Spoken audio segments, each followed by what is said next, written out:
Sorry invisible hands, free market, इसकी बात करते थे क्लासिकल्स।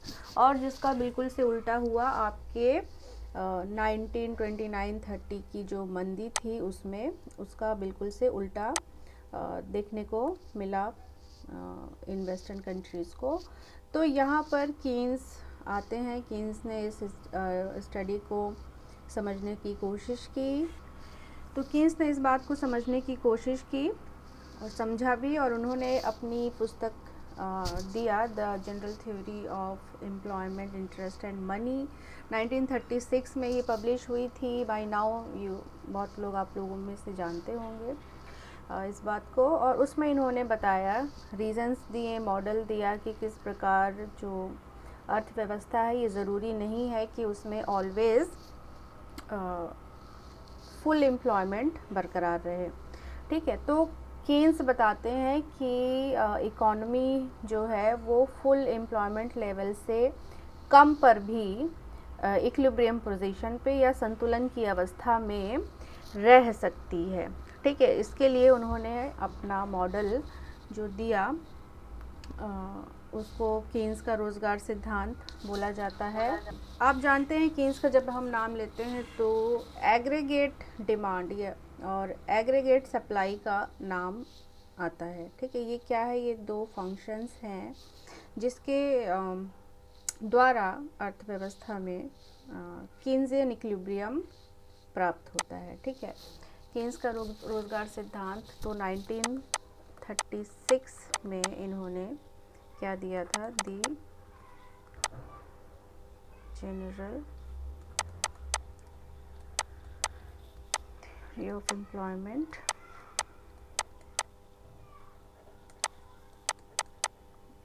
Interest and money. ठीक है, तो हम लोग इनका जो मनी वाला एम्प्लॉयमेंट वाला एक्सप्लेनेशन है उसको कर रहे हैं यहाँ पर। ठीक है, तो अब बात आती है कि इन्होंने बताया क्या एक्चुअल में।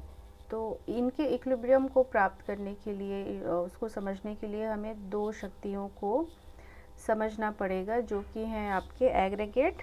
सबसे पहले जो है इन्होंने बताया कि समग्र पूर्ति फलन या aggregate supply function.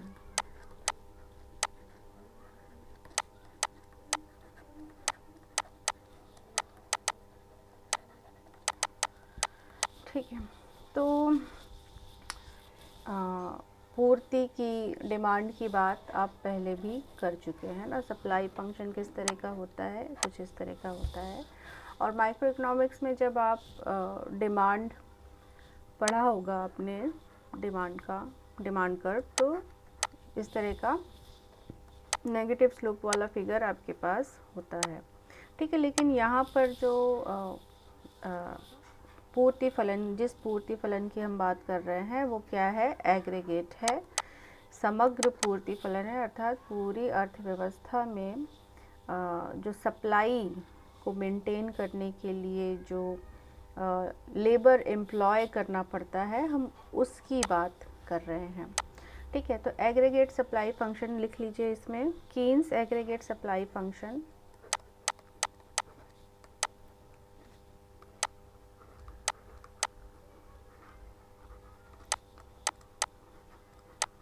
Keynes aggregate supply function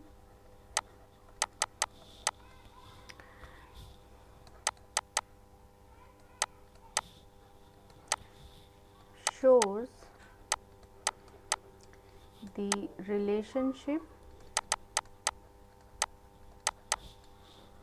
between the number of workers employed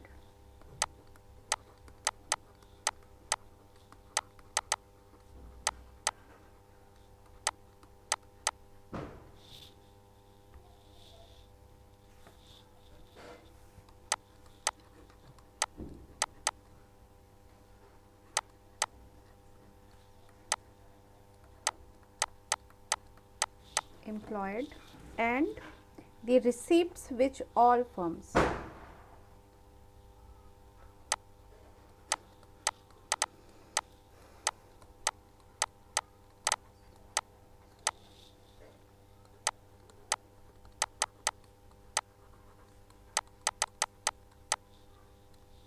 in the economy must get.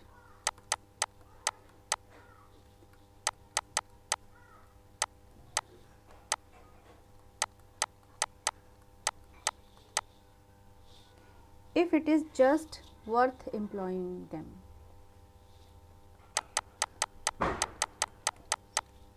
ये क्या है, इसको अभी मैं एक्सप्लेन करूँगी.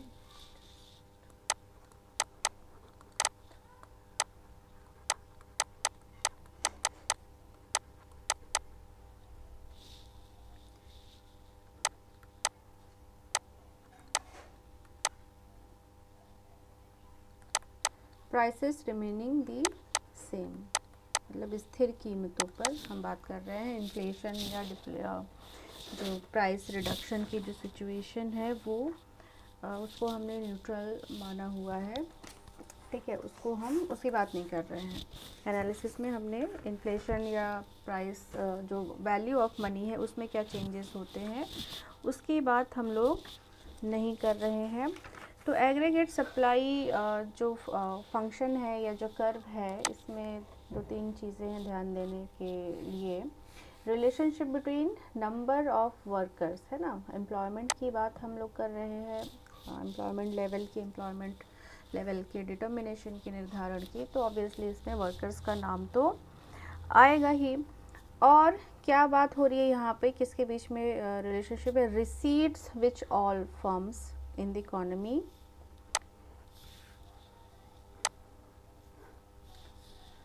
Must get. दूसरी बात है मस्ट गेट. ठीक है,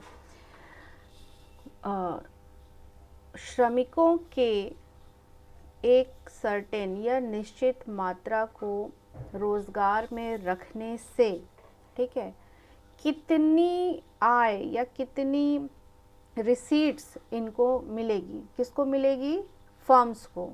ठीक है, फर्म्स को मिलेगी इस गिवन नंबर ऑफ लेबर्स को या श्रमिकों को रखने से, जिससे कि वो अपना जो प्रोडक्शन की प्रक्रिया है उसको सस्टेन कर सके, उसको चला सके. और आप जानते हैं कि ये जो रिसीट्स है it should be well enough और higher than the cost of production. यानी कि ये जो लेबर्स को रखने से अगर हम काम पर इनको लगाएंगे तो आप जानते हैं कि हमें इन पर कुछ खर्च करना पड़ेगा. अगर हम प्रोड्यूसर है तो इनको हमें मजदूरी वगैरह कुछ देनी पड़ेगी. ठीक है, तो जो मजदूरी हम इनको देंगे, ठीक है, मजदूरों को हमने काम पर लगाया है तो प्रोड्यूसर को मजदूरी देनी पड़ेगी. लेकिन हम क्या है, हम प्रोड्यूसर हैं और हमने इनको काम पे लगाया क्योंकि हम कुछ उत्पादन कर रहे हैं और उसको हम बाज़ार में बेचेंगे. तो बाज़ार में बेचने पर हमें जो रिसीट्स मिलेगा, ठीक है, जितना हमें मिलना चाहिए इन लेबर्स को लगाने के पश्चात, ठीक है, तो उसकी हम बात कर रहे हैं. इन दोनों के बीच में रिलेशनशिप की बात कर रहे हैं. लिख लीजिए, उत्पादक कार्यों में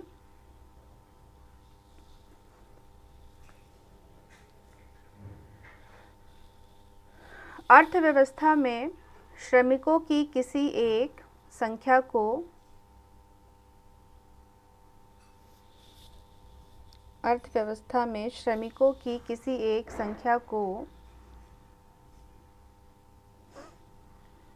रोजगार में लगाने पर उन श्रमिकों द्वारा किए गए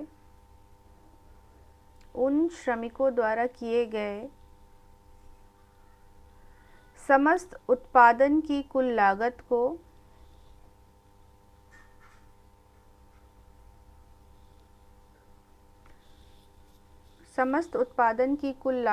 को अर्थव्यवस्था की समस्त पूर्ति कीमत कहते हैं.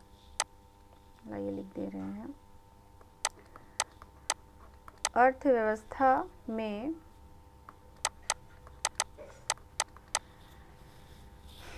श्रमिकों की किसी एक संख्या को या निश्चित संख्या को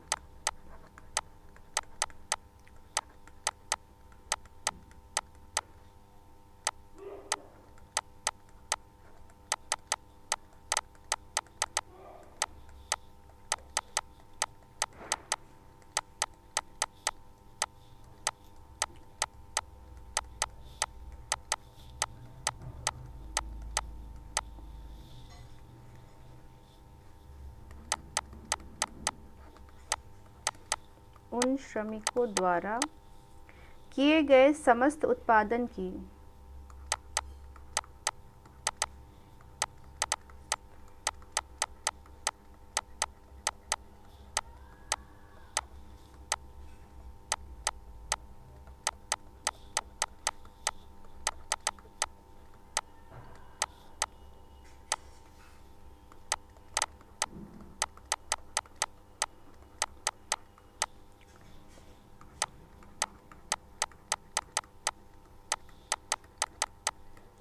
समस्त पूर्ति कीमत या सप्लाई प्राइस कहते हैं। तो ये जो एग्रीगेट सप्लाई फंक्शन है इसको एग्रीगेट सप्लाई प्राइस भी कहते हैं, बिकॉज़ हम जब उत्पादन कर रहे हैं तो हमें कुछ लागत उसमें लगानी पड़ रही है। तो ये जो लागत है हमें एटलीस्ट इसके बराबर रिसीट्स मिलने चाहिए फ्रॉम दी मार्केट, ठीक है। तो ये जो अब हम फिगर भी यहीं पर ड्रॉ कर रहे हैं, जो एग्रीगेट सप्लाई फंक्शन है गिवन बाय कीन्स, वो कुछ इस तरह का होता है।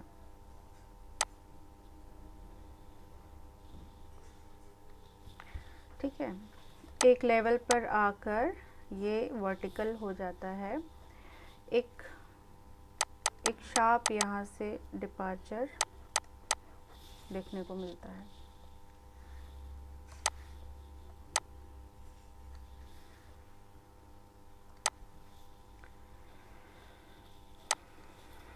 एक सेकंड, सॉरी। ठीक है, तो यहाँ पर है रिसीट्स आपके,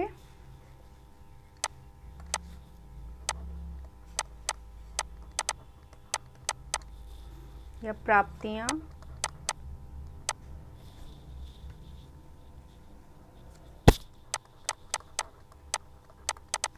और यहाँ नीचे हॉरिजॉन्टल एक्सिस पे रहेगा आपका रोजगार की मात्रा।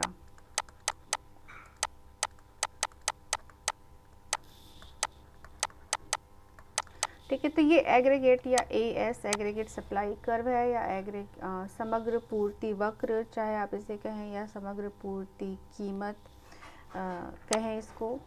तो ये सप्लाई की कीमत है, मतलब कि पूरे अर्थव्यवस्था में एक सर्टेन लेवल ऑफ प्रोडक्शन को मेंटेन रखने के लिए विभिन्न उत्पादकों या फर्मों के द्वारा जो कॉस्ट उठानी पड़ती है, ठीक है, और जो कीमत उनको अदा करनी पड़ती है, पे करनी पड़ती है, वो एग्रीगेट सप्लाई प्राइस होता है। ठीक है, क्योंकि जो यहाँ पर कीमत, जिस कीमत की हम बात कर रहे हैं वो वेज यानी कि लेबर्स की कीमत है, श्रमिकों की जो कीमत है उसकी बात हम कर रहे हैं।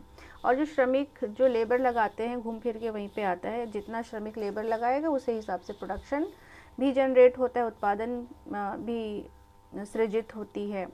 ठीक है, तो इसको हम एग्रीगेट सप्लाई प्राइस, एग्रीगेट पूर्ति, समग्र पूर्ति वक्र कुछ भी कह सकते हैं, कई सारे नाम आप इसको दे सकते हैं। यहाँ तक समझ में आ गया? ठीक है, इसके बाद दूसरी क्या चीज़ है यहाँ पर हमको, जो बाय सीइंग दिस कर्व हमें क्या समझ में आ रहा है कि ये जो फिगर है इसका जो स्लोप है वो किस तरह का है, कौन बताएगा? ढाल कैसा है इस फिगर का? अपवर्ड। हाँ, अपवर्ड है। और अपवर्ड होने का क्या मतलब है?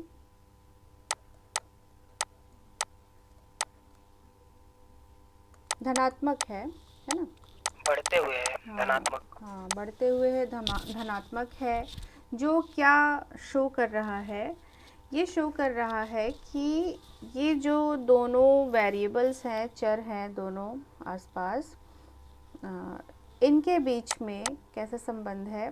पॉजिटिव रिलेशनशिप है, धनात्मक संबंध है, जिसका क्या मतलब है कि दोनों ही चर एक ही दिशा में आगे बढ़ते हैं। यानी कि रोज़गार की मात्रा के बढ़ने के साथ साथ ये जो रिसीट्स हैं इनकी मात्रा भी बढ़ती है।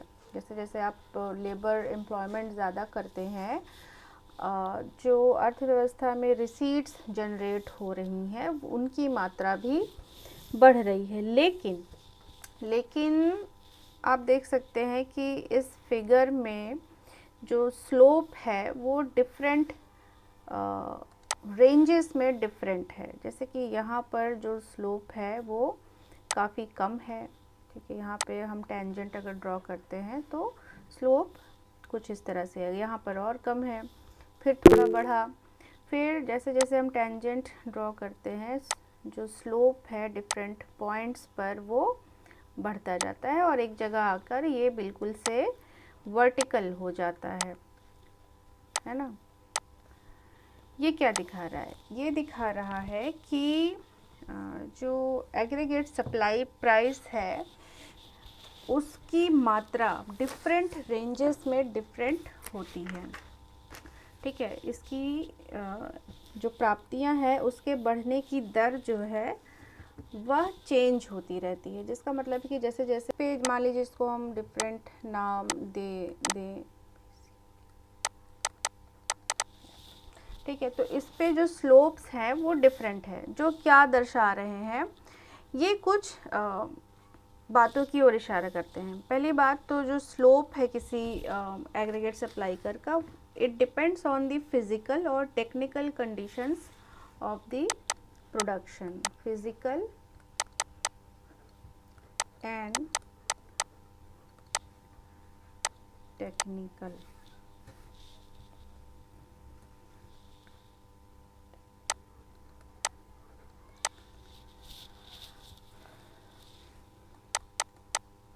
Condition of production.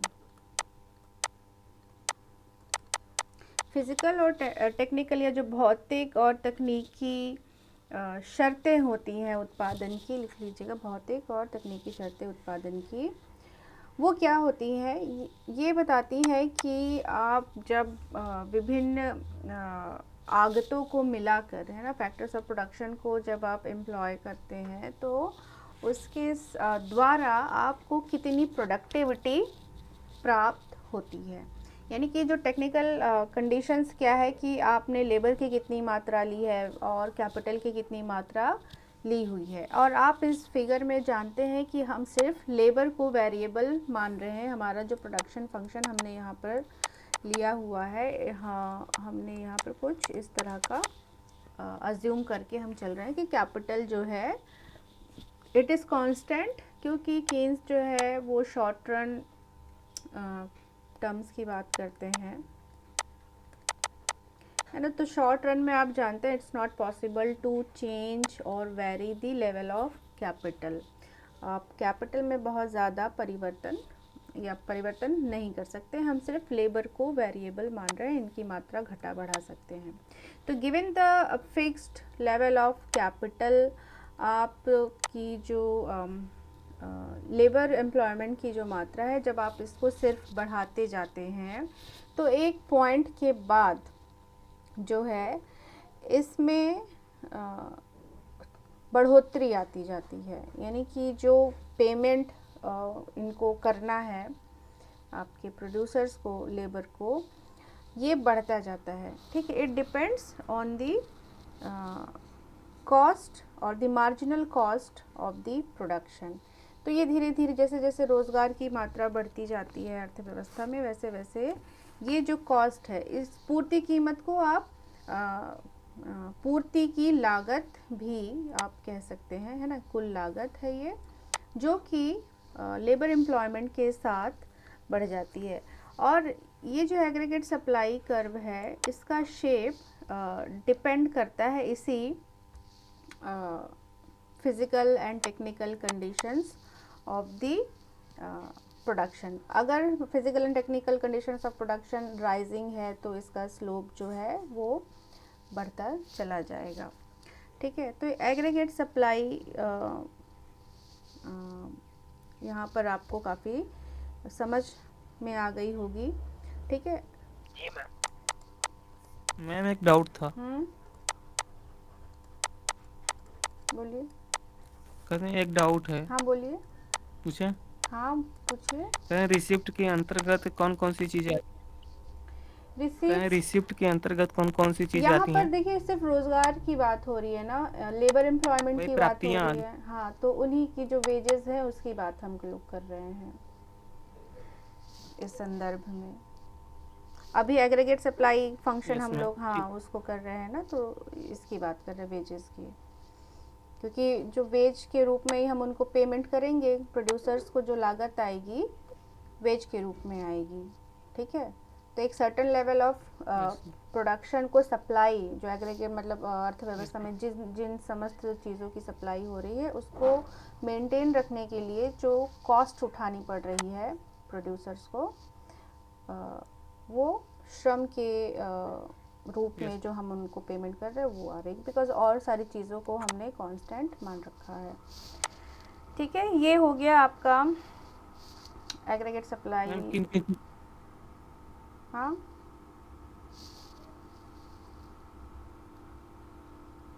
हेलो। किन किन चीजों को कांस्टेंट कांस्टेंट माने हैं?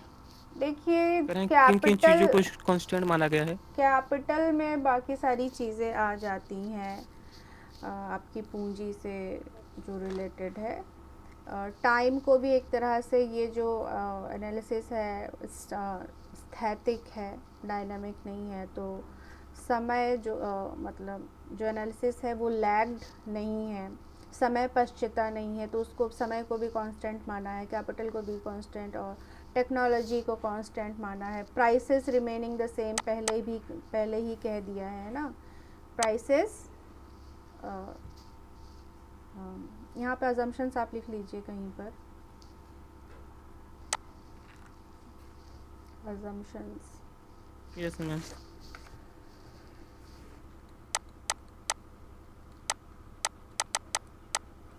देखिए कीन्स का पूर्ति फलन, नहीं, कीन्स का क्या बोलूँ, कीन्स का रोजगार सिद्धांत निम्नलिखित मान्यताओं पर आधारित है।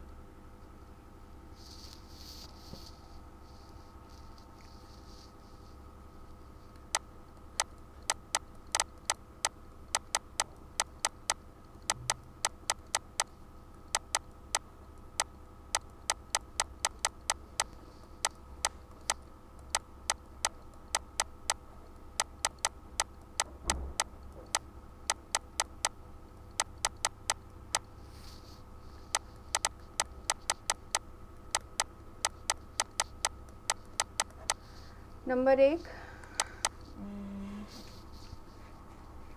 कीन्स लघुकाल की बात करते हैं।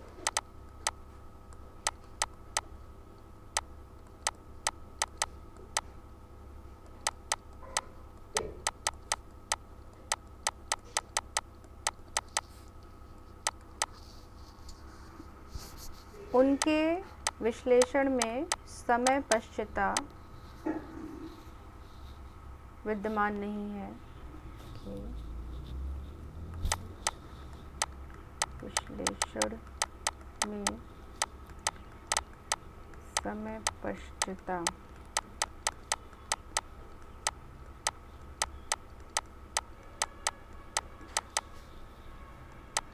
मुद्रा का मूल्य स्थिर है।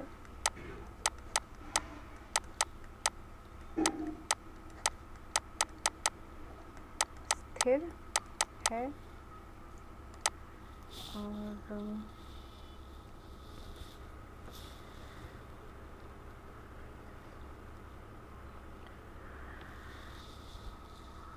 और सीमांत लागत, उत्पादन की सीमांत लागत बढ़ती हुई होगी।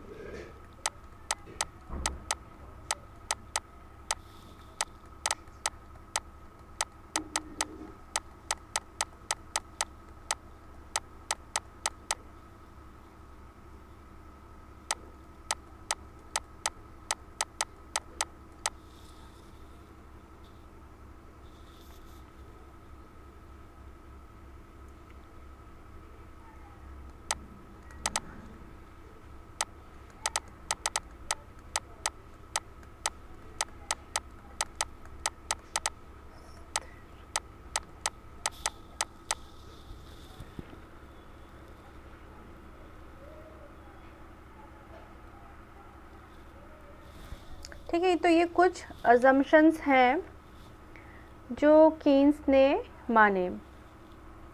दूसरी बात ये कि हम शॉर्ट टर्म की बात कर रहे हैं, और शॉर्ट टर्म में आप जानते हैं कि लेबर सप्लाई को अचानक से बढ़ाया नहीं जा सकता है ना। इस वजह से यहाँ पर आप एक रेखा खींच सकते हैं जो कि limit of the supply function दिखा सकता है। कुछ इस तरह से यहाँ आपका फिगर थोड़ा बेंड होगा। एनीवे, तो ये जो मान लीजिए यहाँ ये इस तरह से बिल्कुल से सीधा क्यों है? ये सीधा इसलिए है क्योंकि अर्थव्यवस्था में जो लेबर सप्लाई है वो शॉर्ट रन में सीमित होती है। मतलब कि जनसंख्या है, जनसंख्या पर ही डिपेंड करती है आपकी लेबर सप्लाई या वर्क फोर्स, ठीक है। और शॉर्ट रन में जनसंख्या आप जानते हैं अचानक से 10 साल में उसमें बहुत ज़्यादा परिवर्तन नहीं आ सकता है। इस वजह से ये जो रेखा है यहाँ से बिल्कुल सीधी हो जाती है। क्लियर ये चीज़? तो शॉर्ट रन की एनालिसिस होने के वजह से एक और अजम्पशन इसमें जोड़ सकते हैं कि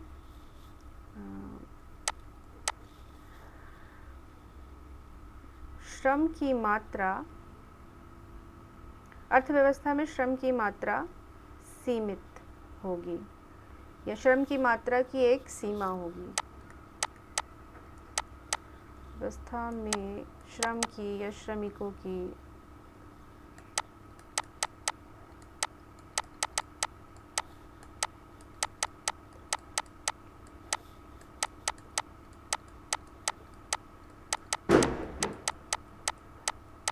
सीमा होगी, और इस सीमा के वजह से भी जो रिसीट्स हैं या जो कॉस्ट ऑफ प्रोडक्शन है वो बढ़ता चला जाता है।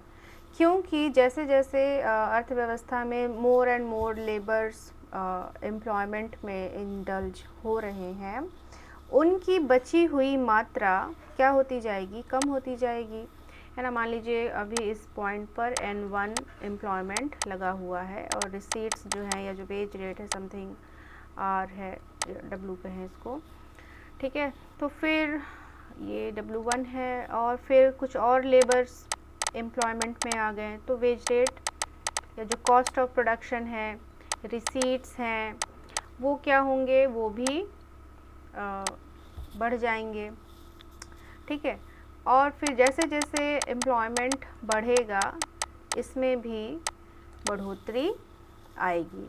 ये जो वर्टिकल एक्सेस है वो कई सारी चीज़ें हैं, इसमें थोड़ा कंफ्यूजिंग भी है क्योंकि ये दिखाता है प्रोड्यूसर्स जो रिसीट्स इनको पे करते हैं with respect in the form of cost, ठीक है। और साथ ही साथ ये भी है कि इसी कॉस्ट के आधार पर जो प्रोड्यूसर्स हैं उनको रिसीट्स मिलना चाहिए कि वो कितना मार्केट से उठा पाते हैं, मतलब मार्केट से उनको कितना पैसा या जो प्राप्तियां हैं वो मिलनी चाहिए, ठीक है। तो दो चीज़ें एक साथ में चल रही है। और यहाँ पर जब फुल एम्प्लॉयमेंट या जो पूरे अर्थव्यवस्था में लेबर फोर्स अवेलेबल है, वर्क फोर्स अवेलेबल है, उन सबको जब काम पर लगा दिया गया, ठीक है, उन सबको रोज़गार मिल गया, तो रिसीट्स का, वेज कॉस्ट का,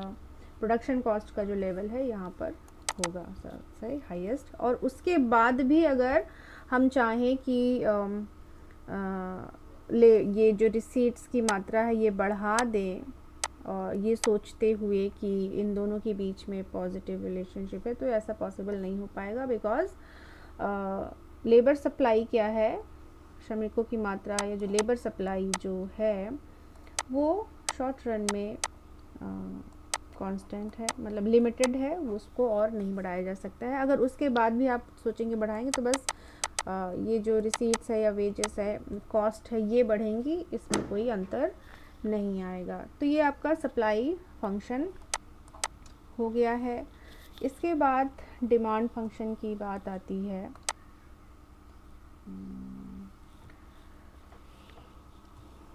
Keynes.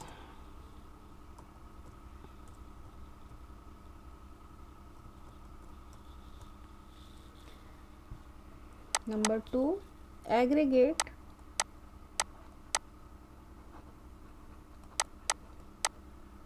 demand function.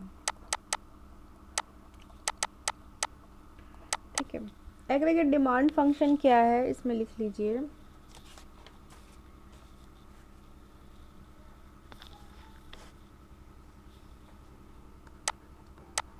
Aggregate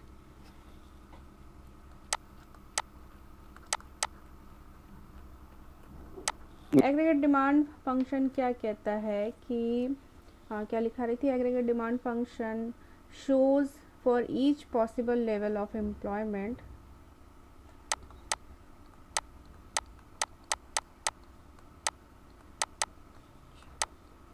possible level of employment, the total sum of money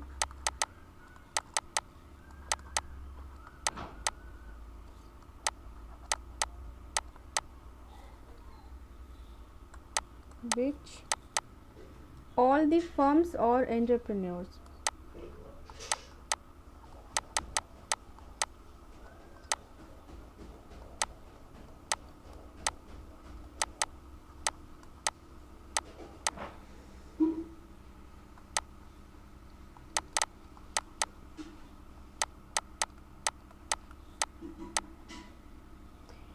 actually expect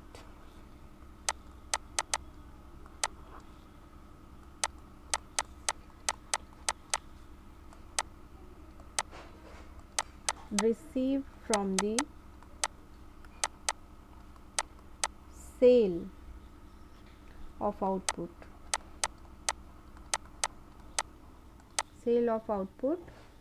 produced by those workers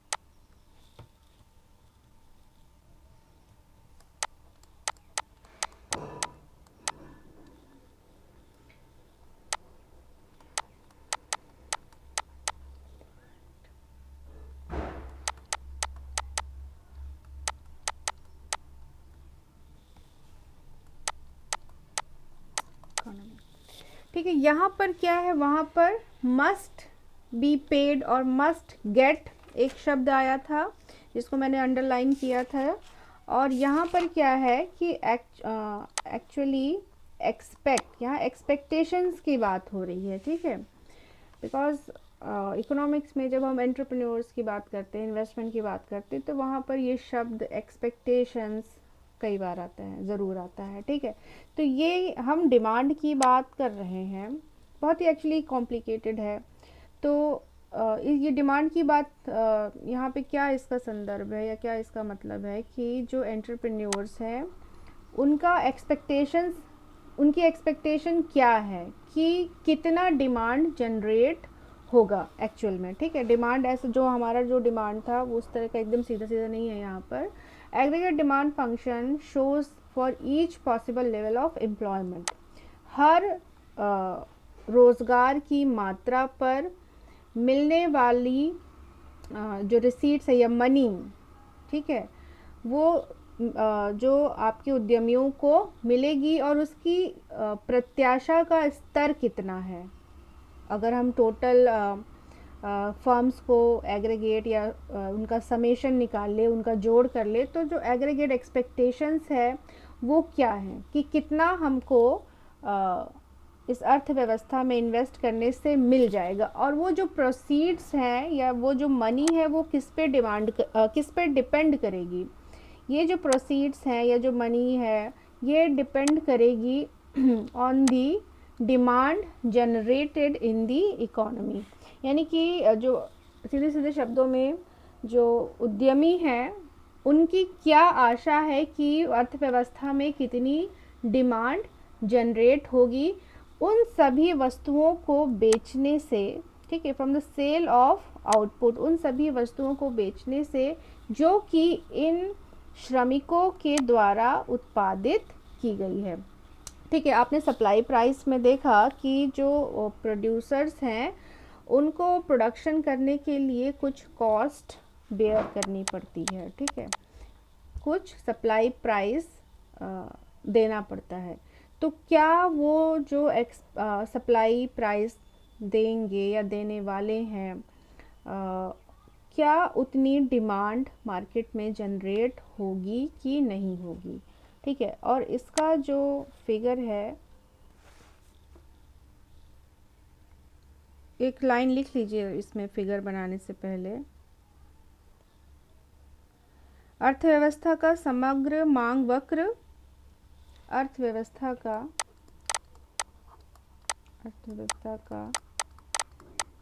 समग्र मांग वक्र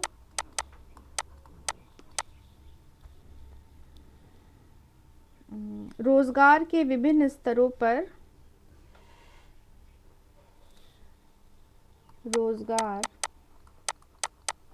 के विभिन्न स्तरों पर समग्र मांग कीमत की माप करता है। समग्र मांग कीमत की माप करता है। अर्थात जब अर्थव्यवस्था में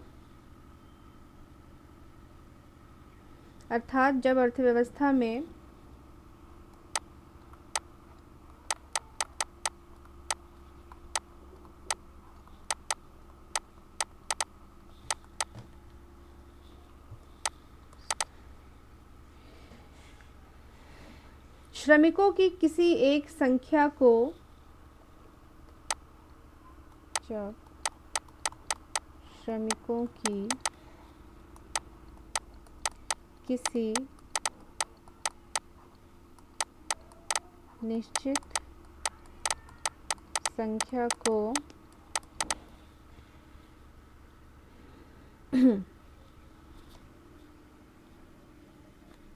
रोजगार पर लगाने से,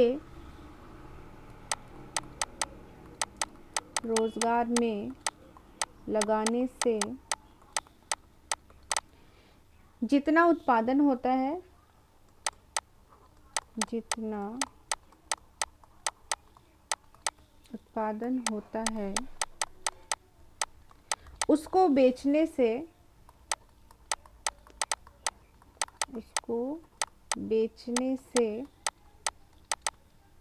अर्थव्यवस्था के सभी उद्यमी, अर्थव्यवस्था के सभी उद्यमी कुल जितनी राशि वास्तव में प्राप्त करने की आशा करते हैं, कुल जितनी राशि प्राप्त करने की आशा करते हैं, एक्चुअल में मिली नहीं है। ठीक है, क्या कर रहे हैं, आशा करते हैं, वह रोजगार के उस स्तर पर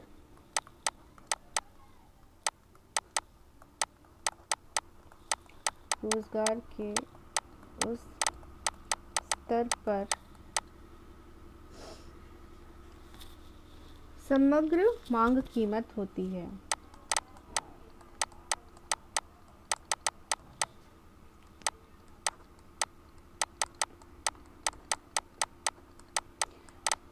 ठीक है, तो यहाँ पर एक वर्ड जो दिख रहा है, आशा करते हैं, ये आशा करने वाली जो बात है ये बताता है कि अभी कुछ भी हुआ नहीं है, सब एक्सपेक्टेशंस पे चल रहा है, प्रत्याशा पे चल रहा है। भविष्य के बारे में एंटरप्रेन्योर्स जो है वो सोच रहे हैं कि हमें करना क्या चाहिए, कितना इन्वेस्ट करना चाहिए, कितना नहीं करना चाहिए।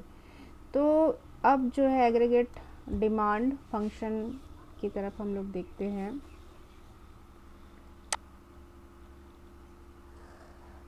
एग्रीगेट डिमांड फंक्शन जो है वो कुछ इस तरह का बनता है।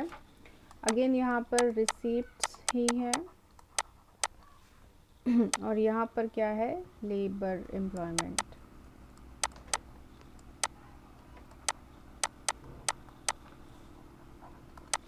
ठीक है, तो ये है आपका एग्रीगेट डिमांड फंक्शन। इसका जो ढाल है ये भी धनात्मक है। ठीक है, अपवर्ड स्लोपिंग है, मतलब बाएं से दाएं की ओर बढ़ती हुई है।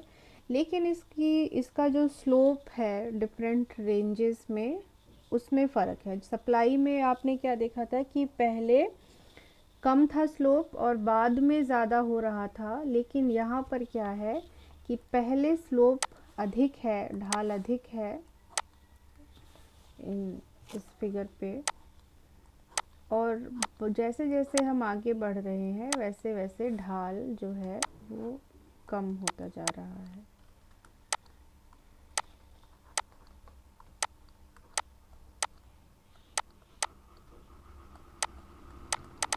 ये दिखा रहा है कि जो एक्सपेक्टेड रिटर्न्स है बाय द मैम प्रोड्यूसर। इसको डाउनवर्ड बोलेंगे? नहीं, डाउनवर्ड नहीं बोलेंगे। डाउनवर्ड मान लीजिए अगर ये यहाँ से और आगे जाता तो इस पॉइंट के बाद हम कह सकते थे कि हाँ कि ये फिगर जो है डाउनवर्ड है, लेकिन नीचे जाने से पहले जो है ये ख़त्म हो जाएगा, ये उसके आगे नहीं बढ़ेगा फिर, क्योंकि इसके आगे बढ़ना पॉसिबल इसलिए नहीं है क्योंकि वो प्रोड्यूसर्स के लिए हितकारी नहीं रहेगा, उल्टे नुकसान को दर्शाएगा। क्यों? बिकॉज़ ये जो लेबर एम्प्लॉयमेंट है यहाँ पर और यहाँ पर रिसीट्स है, और जो एक रैशनल एम्प्लॉय वो है, एंटरप्रेन्योर है या प्रोड्यूसर है, वो थोड़ी ना लेबर को एम्प्लॉयमेंट देता रहेगा चाहे उससे मिलने वाली रिसीट्स उससे कम हो जाए, है ना। हम थोड़ी ही कहेंगे कि हाँ हम 10, 20, 30, 40, 50 लोगों को एम्प्लॉयमेंट दे दें और भले ही हमारी जो आय है उनको एम्प्लॉयमेंट पे रखने के फलस्वरूप जो आय हमें जनरेट होने वाली होगी वो भले ही गिरती हुई होगी, तो हम ऐसा डिसीजन नहीं लेंगे, है ना। क्लियर? क्लियर?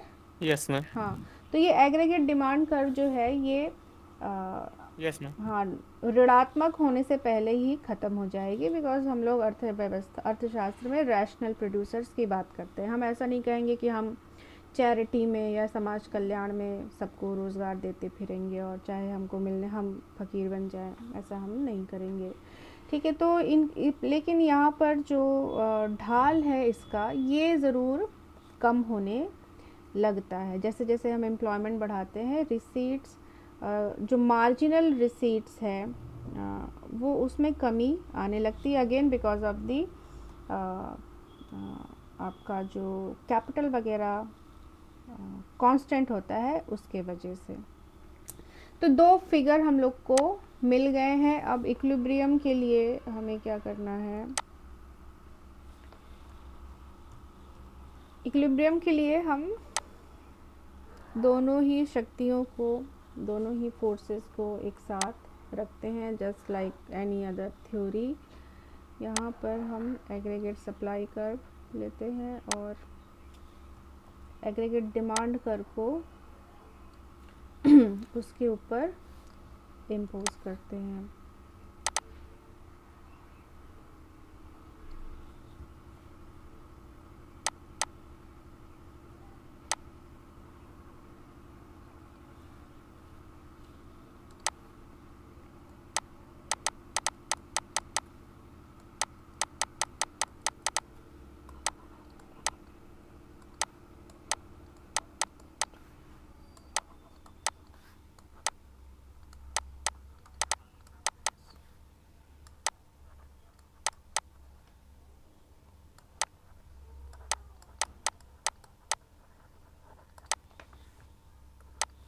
ठीक है, तो ये आपका दोनों एक्सेस हो गया। अगेन यहाँ पर लेबर एम्प्लॉयमेंट है एक्स एक्सेस पे और यहाँ पर रिसीट्स है। यहाँ पर जो कीन्स हैं इनका एग्रीगेट डिमांड फंक्शन देखिए, दो एग्रीगेट डिमांड फंक्शन हमने यहाँ पर बनाया हुआ है, N1 और N। चलिए इसको 2 नाम दे देते हैं। तो इंटरसेक्शन दोनों का होना है, और आपको पता है कि जहाँ पर इंटरसेक्शन होता है वहीं पर इक्विलिब्रियम एग्जिस्ट करता है। तो अगर हम AD1 की बात करें तो जहाँ पर सप्लाई, एग्रीगेट सप्लाई और एग्रीगेट डिमांड दोनों के बराबर होगा, वहाँ पर अर्थव्यवस्था संतुलन में होगी।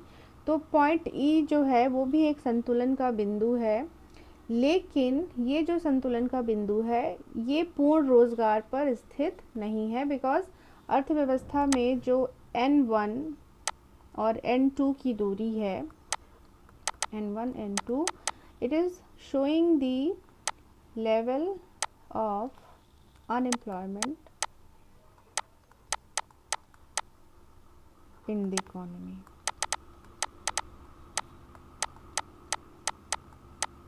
ठीक है, इतना अनएम्प्लॉयमेंट एग्जिस्ट कर रहा है। अर्थव्यवस्था में बिल्कुल से अनएम्प्लॉयमेंट तब नहीं होगा जब एग्रीगेट डिमांड जो है वो थोड़ी और बढ़ जाए। ठीक है, थोड़ी और बढ़ने के बाद जब यहाँ पर E2 पर एग्रीगेट सप्लाई कर्व को जब वो कट करेगी, तब हम कहेंगे या हम देख सकते हैं कि अर्थव्यवस्था में कोई भी अनएम्प्लॉयमेंट नहीं है। लेकिन जो कीन्स है वो कहते हैं कि जो वास्तविक कंडीशन है वो एक्चुअल में E1 की होती है, जो फ्रीक्वेंटली या जो क्या कहेंगे इसको, जो ज़्यादा देखने को मिलता है, अक्सर देखने को मिलता है, वो E1 की कंडीशन है। मतलब अर्थव्यवस्था में सदैव थोड़ा बहुत अनएम्प्लॉयमेंट ज़रूर होगा। और अगर एग्रीगेट डिमांड कर्व जो है आपकी और गिर जाए किसी कारण से, तो क्या होगा, अर्थव्यवस्था में जो अनएम्प्लॉयमेंट का लेवल है वो और बढ़ जाएगा। ठीक है, या हम इसको N0 नाम देते हैं, तो कुछ भी दे देते हैं नाम। तो ये हो जाएगा, एग्रीगेट डिमांड आपकी और गिर गई।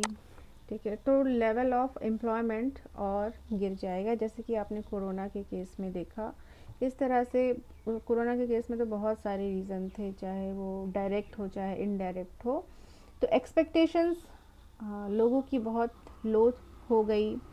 ठीक है, कंपल्शन भी बहुत सारा था, जिसकी वजह से आपने देखा कि ह्यूज अनएम्प्लॉयमेंट क्रिएट हुआ, इन्वेस्टमेंट्स कम हुए, लोगों की एक्सपेक्टेशन मतलब अनसर्टेन थी। जो एंटरप्रेन्योर्स थे अनसर्टेन थी कि पता नहीं हम जो बनाएंगे उसकी डिमांड कितनी जनरेट होगी, कितनी नहीं होगी, कहाँ पता नहीं किस तरह का सिचुएशन आ जाए, है ना। आप लोग खुद ही जानते होंगे कि हर चीज़ जो है बहुत अनसर्टेन थी, अभी भी उसका असर ख़त्म नहीं हुआ है।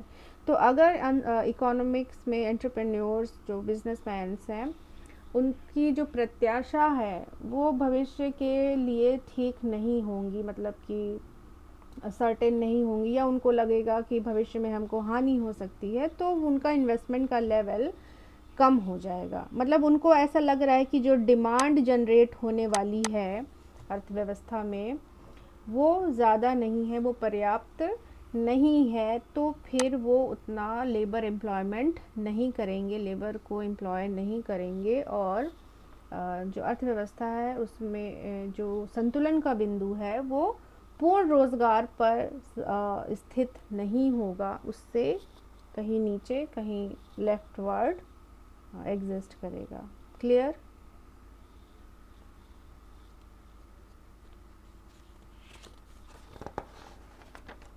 हेलो,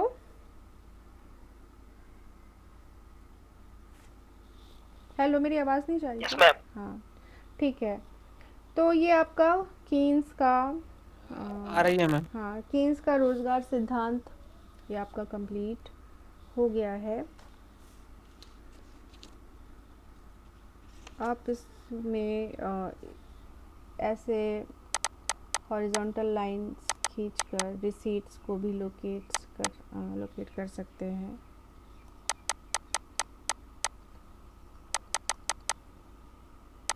कि डिफरेंट लेवल ऑफ एम्प्लॉयमेंट पर जो अर्थव्यवस्था में रिसीट्स जनरेट हो रही हैं उसका क्या स्तर होगा। तो जब हमने देखा कि अर्थव्यवस्था में जो इक्विलिब्रियम लेबर एम्प्लॉयमेंट है का जो स्तर है, अगर वो कम है तो रिसीट्स जो जनरेट हो रही है वो भी कम है। फिर अगर इसमें बढ़ोतरी होती है तो रिसीट्स भी बढ़ता है डिफरेंट लेयर्स पे। तो आपने देखा कि दोनों के बीच में पॉजिटिव रिलेशनशिप है, लेकिन अर्थव्यवस्था में पूर्ण रोज़गार जो संतुलन है वो एग्जिस्ट नहीं करेगा, और बिना गवर्नमेंट के इंटरवेंशन के इसमें सुधार भी पॉसिबल नहीं है। अगर किसी तरह से गवर्नमेंट इंटरवेंशन हो और वो एग्रीगेट डिमांड को बढ़ा सके, या जो एंटरप्रेन्योर्स हैं उनकी प्रत्याशाओं को बढ़ा सके भविष्य के प्रति by different policy, fiscal policy है ना, कीन्स जो है फिस्कल पॉलिसी पर ज़्यादा जोर देते हैं, वित्तीय योजनाएं होती हैं, है ना। कीन्स ने मॉनिटरिस्ट को ज़्यादा इम्पोर्टेंस नहीं दी थी, ये फिस्कल पॉलिसी पर ज़्यादा या गवर्नमेंट के हस्तक्षेप पर ज़्यादा ये बिलीव करते थे। ठीक है, तो गवर्नमेंट मान लीजिए यहाँ पर AD 0 पर आ गई थी कोरोना के टाइम पर, फिर गवर्नमेंट ने बहुत सारे योजनाएं लॉन्च किए थे, उसका कितना असर हुआ मुझे नहीं मालूम, लेकिन गवर्नमेंट का जो इंटेंशन है वो यही है कि आप पब्लिक जो डेफिसिट फाइनेंसिंग है उसके ज़रिए एग्रीगेट डिमांड को बढ़ाइए, और जो अर्थव्यवस्था है उसमें रोज़गार के स्तर को आप इस तरह से बढ़ा सकते हैं। क्लियर?